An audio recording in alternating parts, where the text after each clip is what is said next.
अंबादास दानवेंनी रशीद मामूंना टाळलं, शिवगर्जना सभेच्या मंचावर आले असता माघारी पाठवलं। दानवेंच्या बोलण्यानं रशीद मामू मंचावरून उतरले, तर उपस्थितांमध्ये चर्चांना उधाण आलेलं आहे।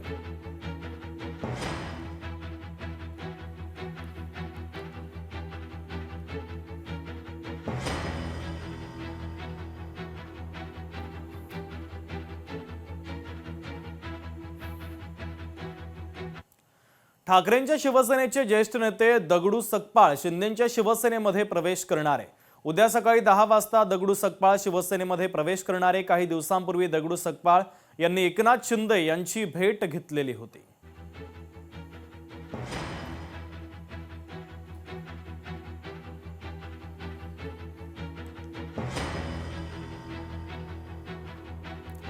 कोणाचा बाप आला तरी मुंबई महाराष्ट्रातून काढू शकणार नाही, काँग्रेस आमदार विश्वजित कदम यांनी हल्लाबोल केला।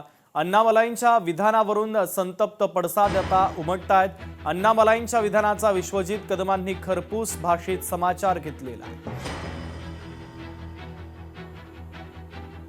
मी आता कोण भाजपचे नेते आहेत मी त्याच्यावर बोलणार नाही, पण असल्या नेत्यांनी महाराष्ट्रात पाऊल सुद्धा ठेवू नये। छत्रपती शिवरायांचा महाराष्ट्र आहे, मुंबई महाराष्ट्रात राहणार आणि कुणाचा बाप मुंबई महाराष्ट्राच्या मधनं काढू शकणार नाही। आमच्यासारखे लोक इथं आहेत, हे कधी आम्ही सहन करू शकणार नाही।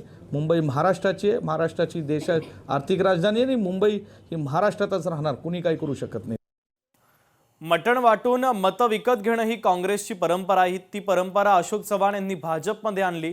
आमदार हेमंत पाटील यांनी अशोक चव्हाण यांच्यावर टीका केली। भाजप हा हिंदुत्ववादी शिस्तीचा पक्ष आहे असं हेमंत पाटील यांनी म्हटलं। नांदेडची भाजप काँग्रेसमय झाल्याचा टोला आता हेमंत पाटील यांनी लगावलेला आहे।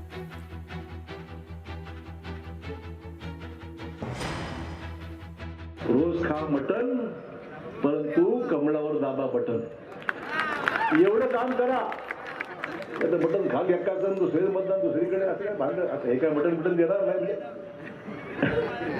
त्यामुळे हे सगळे आपले उमेदवार या भागातले उत्तम काम करणारे आहेत, त्याचा अनुभव घेतलेला आहे। सगळ्यात मोठा तुमचा नगरसेवक अशोक चव्हाण उभा आहे तुमच्या समोर। हा सेवक मी तुमचा सेवक आहे। या महापालिकेमध्ये सत्ता मला द्या, माझ्या पक्षाला द्या, यांचा कान सुद्धा मी पकडू शकतो, यांना उडबैस करायला लावू शकतो। तुमच्या समोर काम त्यांनी केलेच पाहिजे, ही माझी गॅरंटी आहे, देवा भाऊंची गॅरंटी आहे। आता हिंदुत्ववादी पक्ष आहे, सोवळं पाळणारा पक्ष आहे, शिस्तीचा पक्ष आहे आणि अशा पक्षानं मटणाचा प्रचार करणं हे कितपत त्यांच्या त्या व्याख्येमध्ये बसतं हे मला सांगावं। त्यांनी जे काँग्रेसची त्यांची परंपरा होती मटण वाटायची आणि मतदान विकत घ्यायची, ती परंपरा आता त्यांनी भाजपमध्ये आणलेली आहे। नांदेडची भाजप म्हणजे काँग्रेसमय भाजप झाली। लोकशाही मराठी ऐका, पहा, जागरूक रहा।